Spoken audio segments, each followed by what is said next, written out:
What's up, everybody? Welcome back to the Debbie Royale YouTube channel. We are here with another mock draft. We've done a couple of them. Some of them have had trades in them. This one will not have trades. We're just going to go straight down through the board with the current order, talk about our picks, talk about why we think that's happening. Stick with us through the intro. Make sure you hit the like and subscribe button while it plays.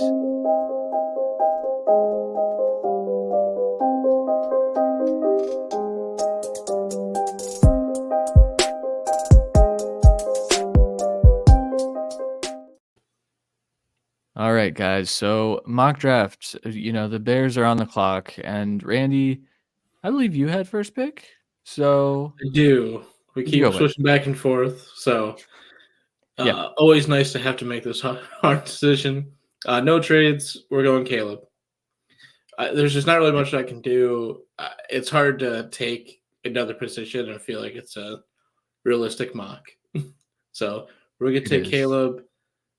Before we had some reports today of the head coach in all offensive coordinator meetings basically saying they're keeping Justin or he's fighting for them to keep Justin. Before that, I was almost all the way to Caleb only, but now we're back to 50-50. It's really, I can't wait for the first domino to fall. I can't wait. My assumption from those reports is that they are keeping Fields, and Waldron had the best plan for both of them in case they change their minds, but like they clearly are advocating for Justin, which is saying something. So also shout out to the offensive coordinator candidate that let that leak because it certainly wasn't from inside that Bears building. Although maybe it was.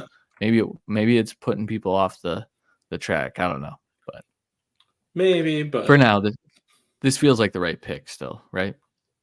Yeah, 100%.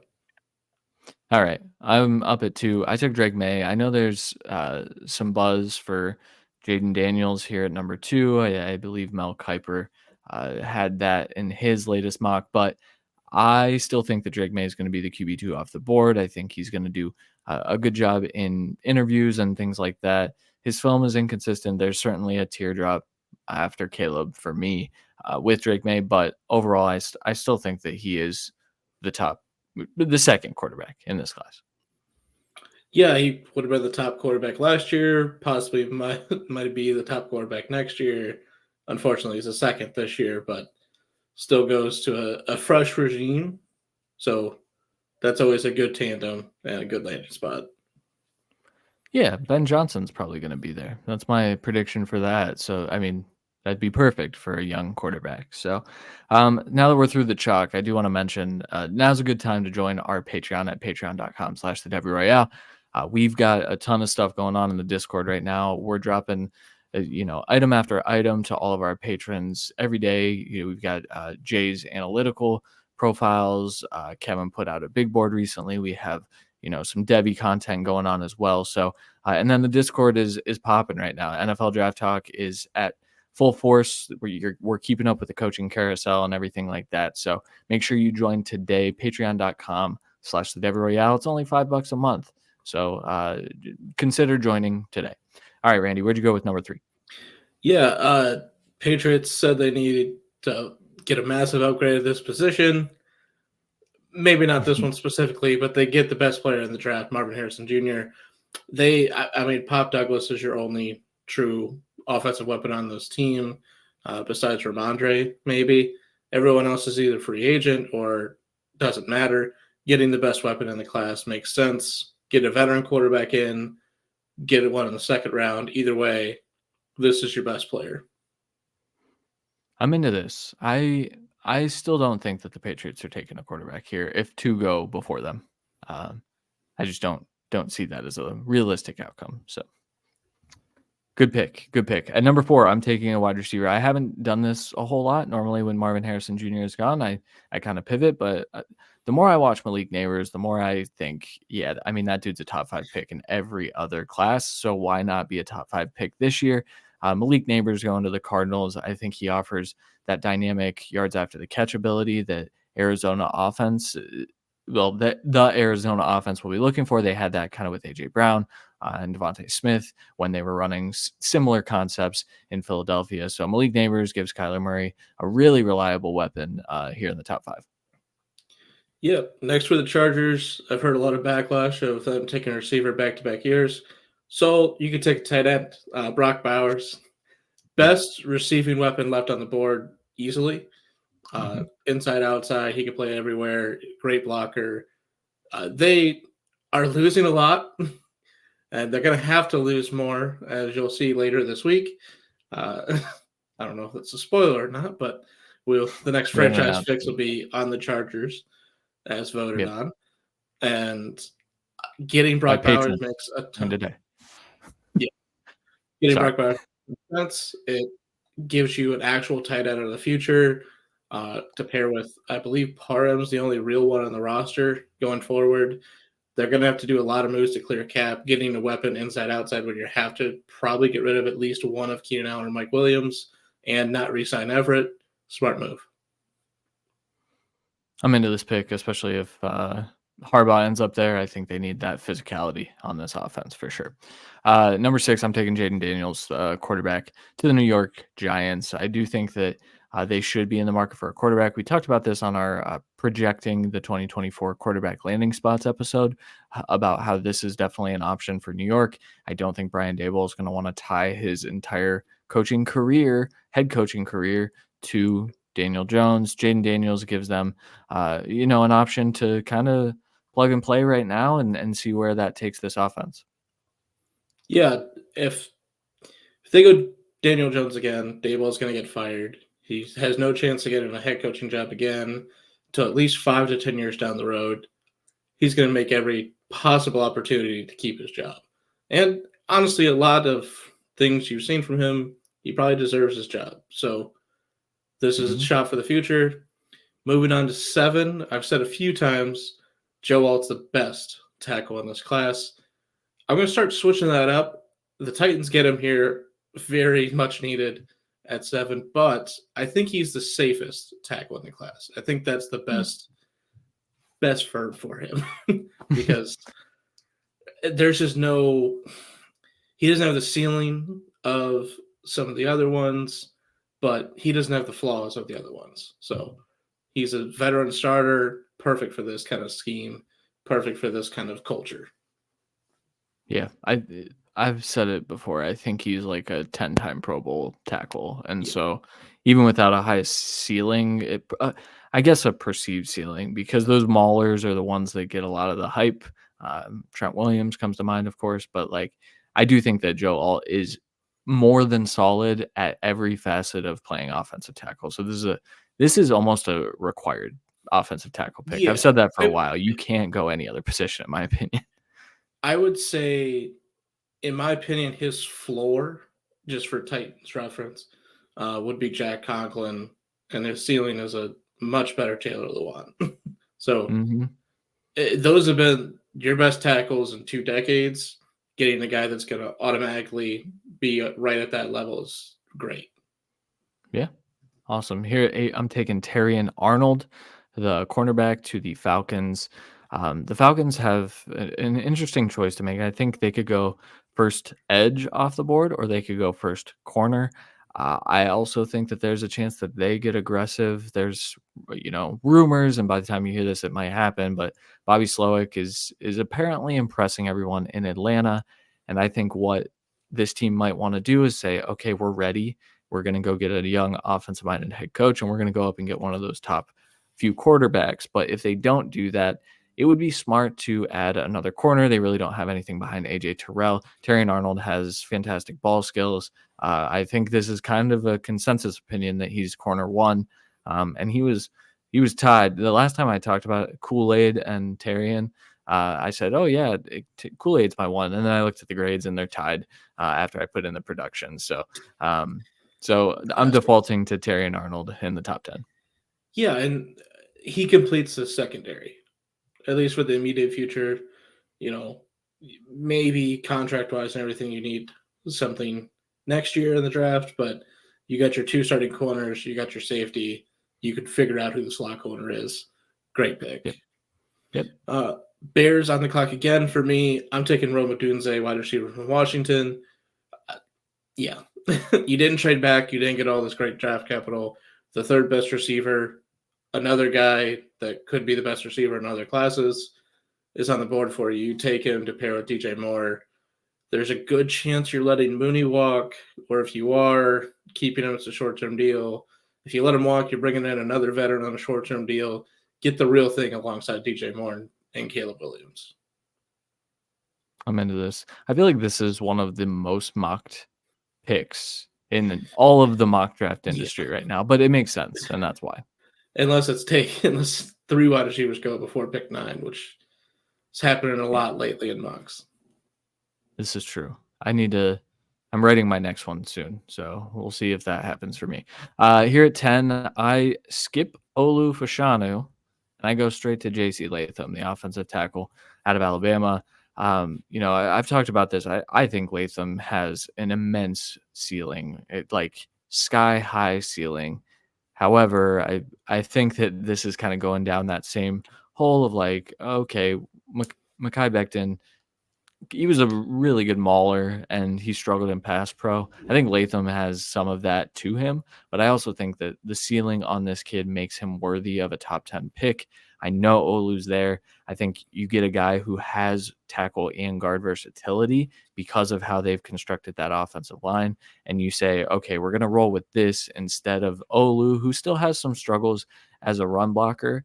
And I think this team's going to want to run the ball, especially with Aaron Rodgers coming off his Achilles. So, I'd argue Olu has the biggest ceiling of this class, but I'd argue the Jets have proven they're not the best at developing offensive lines. So getting a more balanced less of a project, less of a ceiling, but less of a project makes more sense. Yep. All right. All right. First edge off the board goes pick 11 to the Vikings. I was Jared Verse. I told Christian he's probably going to finish as my edge 1 after Latu's injury concerns, unfortunately. But we're going to get a little bit more information on that hopefully in the next week or two, and that should help those concerns. But right now, Jared Verse is easily not a bad pick. I wouldn't be shocked even if we hear there's no more concerns on Latu's injury history or anything. The Verse still is the first edge off the board. He is elite. He is so powerful. He is what this defense really needs. I think they're going to try their damnedest to keep Danielle Hunter. I think him on the other side is absolutely scary. Yeah, Verse to me, this is, if you take a look at the leading players in sacks every year, it's players with Jared Verse's mold, powerful guys that can collapse the pocket very quickly. I was sour on Verse for a little while there, and I've come back around. I think he will challenge for my edge 1 when I get a couple more games, and I can really, really sit down and grade him. Yeah, it's hard to have a powerful, toolsy effort rusher have that on your screen and not love it. Mm-hmm. Just because that kind of effort is what we see from the best in the business, and he's gonna bring that every down. I mean, look at this dude too. He's just absolutely jacked. He's holy hell. He's an insane athlete. Insane. All right, here at 12, I'm taking another edge rusher. My 1 right now, actually, Dallas Turner, edge rusher out of Alabama. This is a kid that's like 2 years younger than Jared Verse, and I think that's the good argument that you can make here for the Broncos, who need an edge rusher. Very specifically in that they lost Bradley Chubb to trade a couple of years ago. A year ago now. That was middle of last season, right? I don't know. Yes. But Turner to me is the best blend of size, athleticism, motor, bend. I think that's one thing that he has over some of these other top edge rushers is I think he's a little bendier. And so I think there's more versatility there, more upside. But to me, this Broncos team needs to invest. It's tough because I think that you can poke holes at every area of their roster, especially when you start looking at contracts and potential cap casualties. But Turner to me is the one guy that Sean Payton teams. I know he wasn't making the calls all the time, but they love drafting edges in New Orleans when he was there. So I think they roll with that this year. Still do. And he's, like you said, probably the best bend, arguably the best speed rusher versus arguably the best power rusher. And effort, Latu's the best all around. So it's kind of a pick your poison. and what you want. The best speed rusher makes more sense for the for the Broncos than the others, just because of Yeah. what they already have. It makes perfect sense. Great ceiling for him as well. We already talked about ceiling for the next guy at 13, the Raiders. Get Olu Fashanu, offensive tackle for Penn State. Yeah, he's got some stuff to work on in the run game. Penn State, it didn't really. You could tell there wasn't a lot of coaching up after the first Mhm. season. They just thought he figured it out.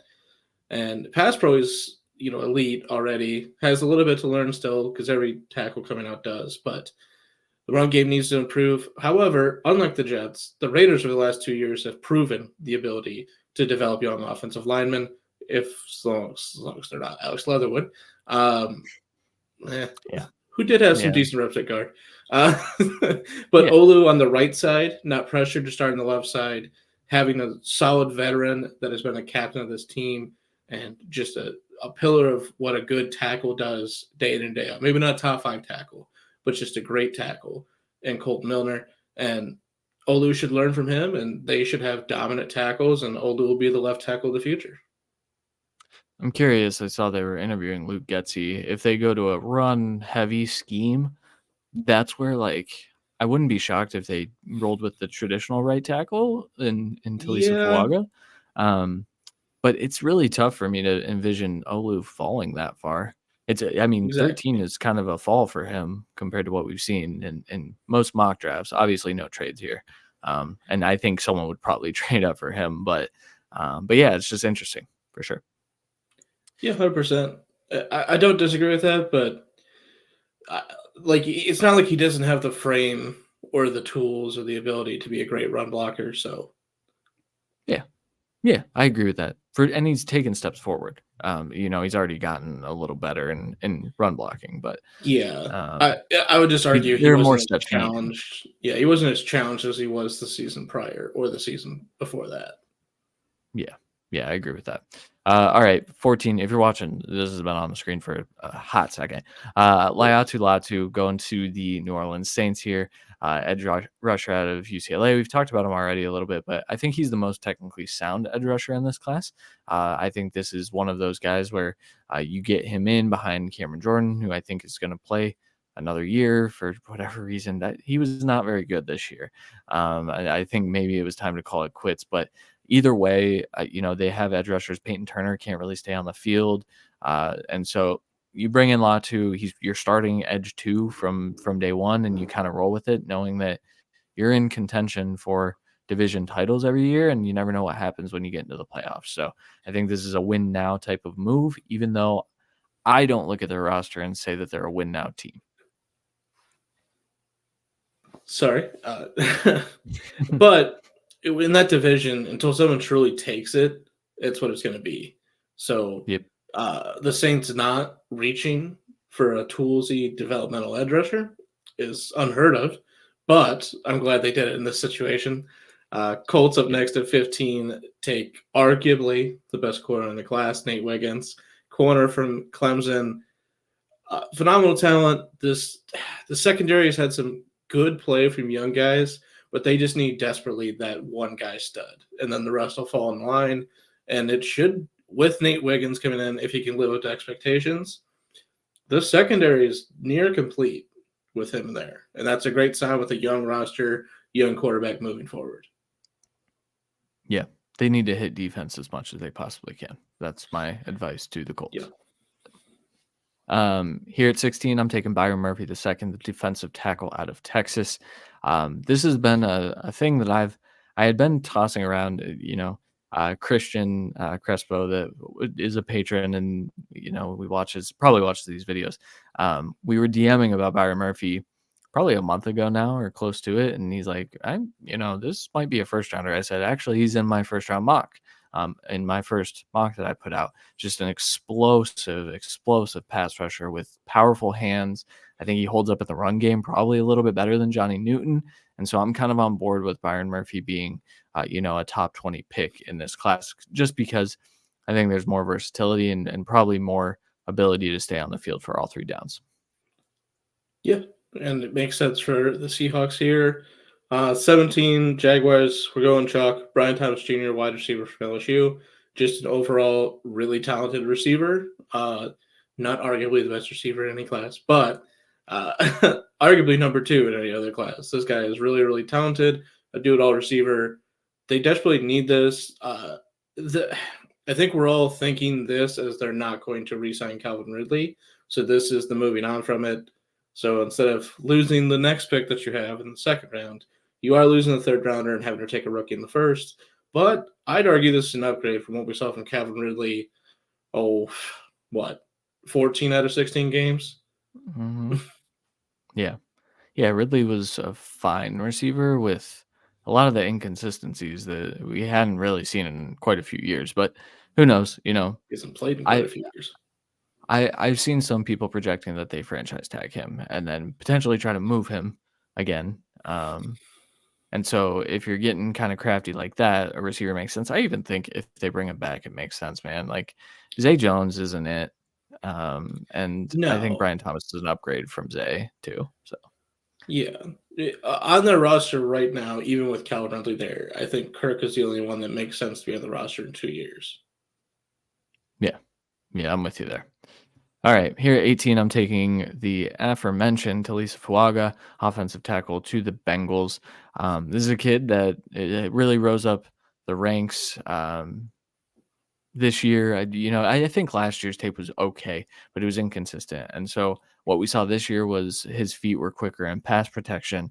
He held up in both facets of the game. He's an elite athlete that can move. This is my type of tackle. Randy knows we've been doing this a long time. Fuaga is a punishing run blocker. I love those guys. And I think the Bengals down the stretch really showed, there was no Burrow, but they showed that they want to be that type of team still, where they can run the ball down your throats until, Jamar Chase leaks out behind the defense and you have explosives. And that's how they want to play. Fuaga fits that mold really, really well. Yeah, they need to fix that aspect of this offense to allow Burrow to have games of 30 pass attempts. Because it feels like he has to throw 50 every game, even when they're winning big, and it's not sustainable. It's not why he's been injured by any means. Those have all been freak injuries, but just for longevity of his arm and his health, just please allow your team to run the ball. Yep. I actually, people that are watching, I giggled quickly. Talisa is such a big dude, and this picture is so much smaller, in my opinion, than every other picture we've had. I did I that was on just like, purpose. why is he shrunk down? I did that on He's kind of purpose. in pass pro, but geez. The old picture got a little messed up in there, so I was like, let me get this one, and then it's pretty small, and I was like, that makes sense. We'll Yeah, make it's the just big like guy everyone smaller. else has been front of the camera, and he's actually kick stepped 4 times. He's all the way back there. You He's could in the fit an deep edge edge rusher rush. on this on this He's in a crap. deep. Dallas is deep on him right now. 19 for the Rams. JJ McCarthy, quarterback from Michigan. Him coming out, not final yet, but I think just from upside potential, being youngest quarterback in the class, having a big coaching, heritage and pedigree in his background. I think teams are going to fall in love with his upside and potential. And this is a perfect situation. Now that we're out of the top 3, I'd argue the next 3 all could use sitting a year. The unfortunate thing is the other 2 are old enough where they pretty much have to play this year. It's not the case with JJ. He can sit for a year or 2 behind Matt Stafford with this coaching tree and become elite. Mm-hmm. And this is the perfect offense for him. This is my favorite spot for him. I've been saying that for 2 months now, maybe 3 months. And I really hope it happens. I don't know if it'll happen because I do think the Rams might think that they have a shot here to go for another Super Bowl. But they like trading their first round picks all the time. And when you have one and you can maybe get your franchise quarterback right now, do the Jordan Love path. Just do it. Yeah, but I think if Fuaga is still there, maybe they go there. But past then, you're taking upside offensive lineman a little bit later. I mean, that's arguably their biggest need. Mm-hmm. Secondary, another edge rusher maybe. Like the top ones are off the board. If Latu's here, that's a slam dunk, sure. But like to get an upside for the future pick, and then the rest of your draft could be focused on filling out needs for upside for this year. You can do both. It makes perfect sense. Yeah. All right, I'm going to take another quarterback here at number 20, and I'm going to give Bo Nix to the Pittsburgh Steelers. I think there was, a lot of talk that the Steelers believe that their franchise guy is still on the roster. What they didn't say is Kenny Pickett is our franchise guy. And so you read the tea leaves a little bit. I think the Steelers are in the market to upgrade at quarterback. Bo Nix is an upgrade from Kenny Pickett, even if I'm not, 100% sure that he could throw over the middle of the field because of what Oregon did to hide that out of his game. The tools are so elite. He has played so much football that I think that you're going to get a guy that can run an NFL offense very quickly. They'd have to change the scheme a little bit, I think, because I think you want to take advantage of Bo Nix's athleticism and his ability outside the pocket a little more than you did Kenny Pickett. But this offense is changing anyway because they need a new offensive coordinator. And so while I don't have a first round grade on Bo Nix. That being said, I have seen it everywhere, and so it might be inevitable at this moment. So we'll see. The last quarterback they drafted, we didn't have a first round grade on either, so it's fine. That's true. We didn't have a single first round grade on quarterbacks that year, though. So I feel like he might have been the third or fourth now. quarterback on our boards too, which plays out here. He was my QB3. Yeah, it was rough. Yeah. Not the best pick, which is why I made fun of it. But Bo Nix definitely an upgrade. I'd argue Pickett may have a bigger arm, but I'd rather the offense actually move forward and the quarterback not miss every throw. So 21 for the Dolphins. They're in a weird spot. They have a lot of offensive linemen probably on the move. They're going to have to play somebody. Jordan Morgan coming in to play tackle, possibly guard, but I assume tackle for them. I think they go for Robert Hunt, but I don't know if they're going to be able to re-sign Connor Williams. And then you have a tackle, I believe, also on the free agent block. So you got to do something. And Tua has to be able to stay upright for the receivers to go up and down the field. There was a very well thought out conversation about this in our Discord recently where this team is going to struggle to keep this core together, especially if they pay Tua. Like their path forward might not include paying Tua because of what that might do to the rest of the roster. And it's a catch-22 because you need the roster for Tua to be good. And so it's a very interesting going in one direction here. I think you can make an argument that they need an edge rusher. They need to start getting younger at every position. So, but Jordan Morgan is a great pick for them. I think that he's a perfect scheme fit for them. So I'd love to see it. Yeah, but just because, like you said, for money wise, we're a year or two away from Tyreek Hill saying he's retired, so that's gonna be a lot of money off the books. But you need to make sure this line is fully set going forward, at least for the next 3 or 4 years. It has to be set this offseason. And then you can move forward the rest of the picks going on the defensive side. But that has to be set. I'd argue getting an actual tight end that's a weapon in this offense is the next move, but that's maybe a second-round pick from, who would say, like Texas? Honestly, or from Ohio State in the third. I think Stover would fit well in this offense too. But it's something that they've just neglected for a couple of years, and I think they need to address. But line comes first always. Defense can go last. This team is built to try and put up as many points as possible, not stop the other side. Yeah, for sure. Here at 22, I'm taking Amarius Mims, offensive tackle out of Georgia, to the Eagles. I don't love Amarius Mims, but I understand that from a tools perspective, he is going to go in the first round, and it's rich for me. I wouldn't take him here, but the Eagles have the perfect situation for him where he can sit for a year if he needs to, and so he's not a guy that can kick in and play guard. So this does not solve your Jason Kelsey hole. But I do think that they take one of their 2 centers that they drafted that are playing guard and kind of figure that out. I think Tyler Steen probably starts at guard for them next year. Amarius Mims has a year to learn behind Lane Johnson, and you kind of go from there. So, Yeah, makes sense. 23 Houston. I'm going with Johnny Newton, D-Tac from Illinois.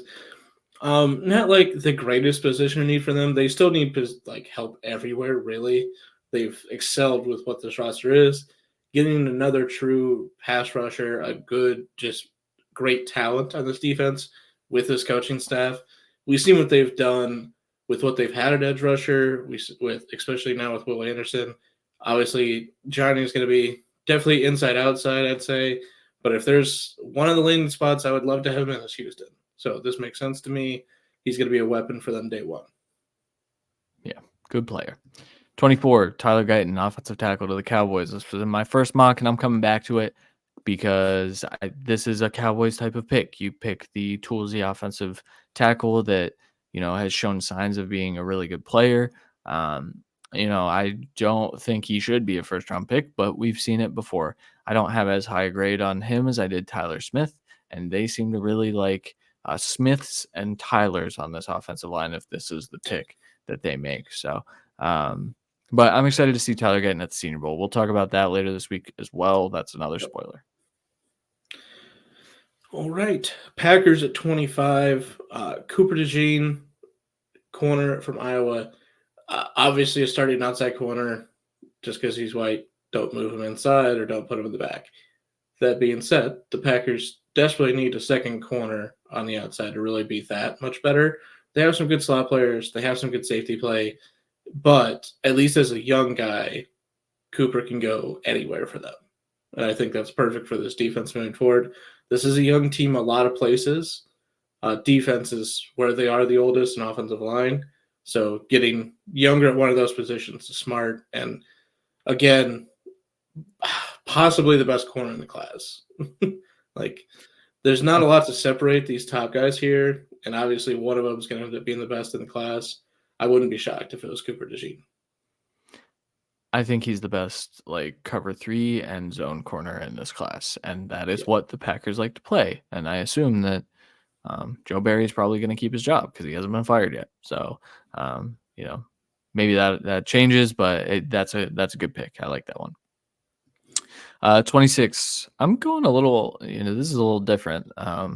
Jackson Powers Johnson, center out of Oregon, to the Tampa Bay Buccaneers. Robert Hainsey was pretty bad this year, arguably not good. I think he was inconsistent, specifically as a run blocker, which is where Jackson Powers Johnson can be really effective. But as a pass blocker, he's got all the tools as well. I think he's one of the top 5 offensive linemen, just bar for bar in this class. And so I might make an argument that he's top 3 or 4, actually.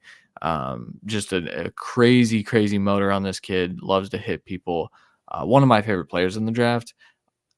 The Bucs definitely have needs, but this is a BPA type of situation for me, even though it's a center at a position that there is increasing, need for centers in the NFL. So my only hang up on it is you just said he's going to be better than the guy that's not their actual starter. However, Ryan Jensen is free agent. So, well, yeah. I mean, didn't he retire at some point too? No. It felt like he should have because it was a really bad injury. He's been hurt season-ending injuries the last 2 years, in preseason. Right. Yeah, I didn't even consider him in. I know you did. I just brought it up because I thought it was funny. Yeah, because arguably at the time was top 3, top 5 center in football with Brady, and then has been hurt the last year Brady and this year. Yeah, he's not their starter. Don't lie to the people. He is their starter.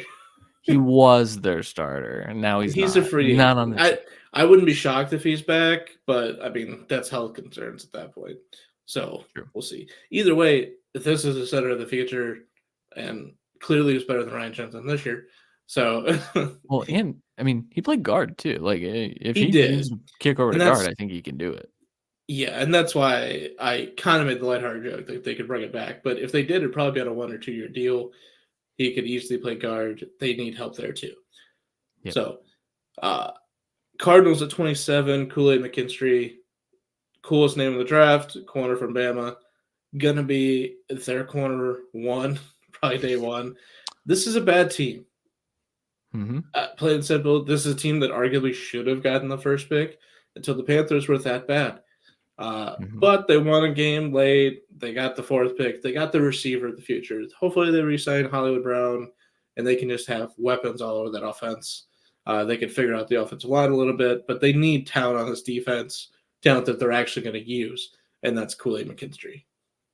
Yeah, good pick. I still like Kool-Aid. He's fallen in a lot of mock drafts, but like He has, but people are just falling in general because this is the time of the year where we're lifting people up to get their names in, Mhm. and because they're in the mix for it. Because anyone in the top 50, from 20 to 50, you could go anywhere depending on how much the team likes you.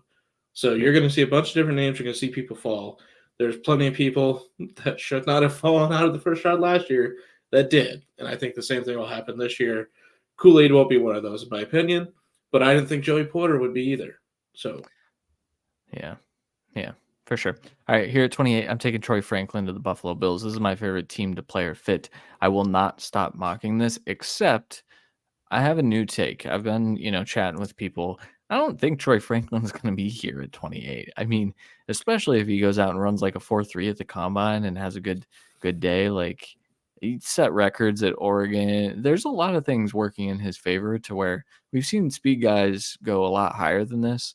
So that's my one concern with this pick. But if he's here, I mean, Troy Franklin makes them beat the Chiefs. Like they beat the Chiefs if Troy yeah, Franklin's on their team. And so I think that's why you got to go this way.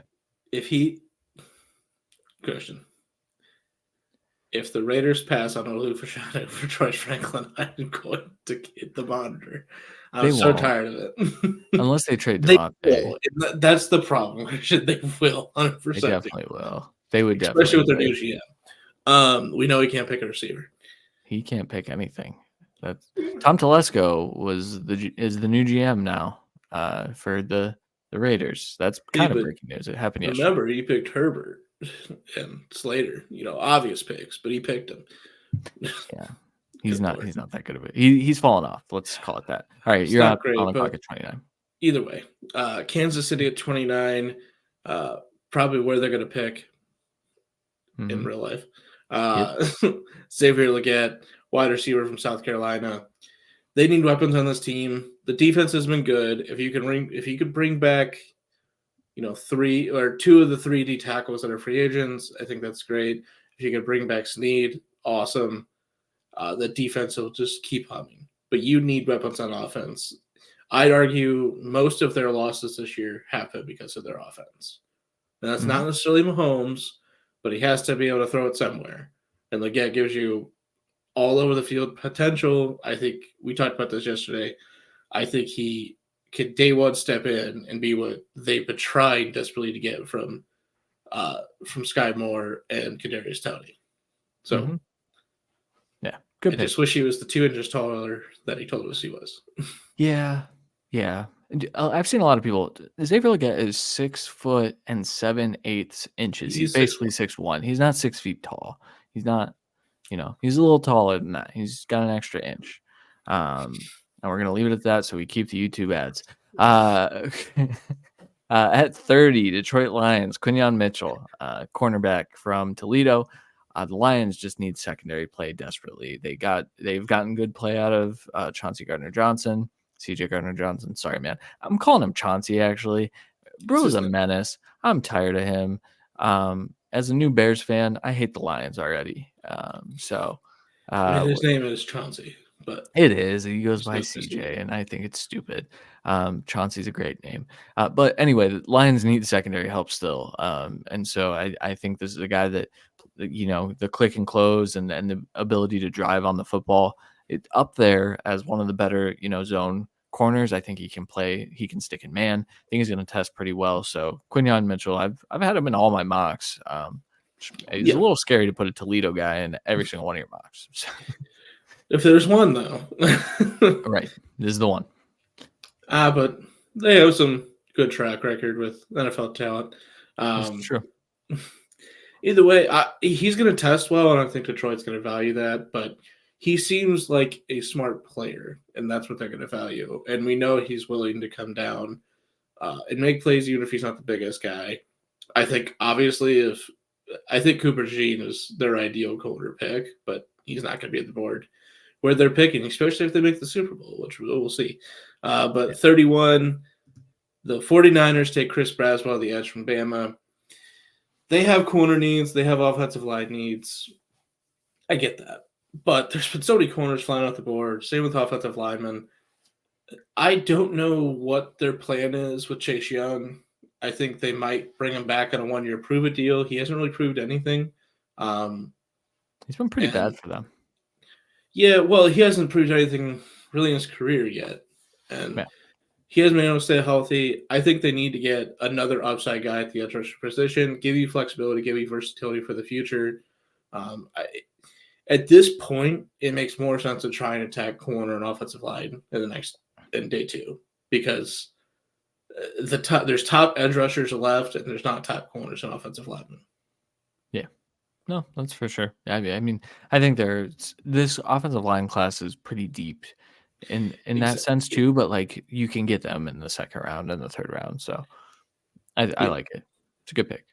Good pick.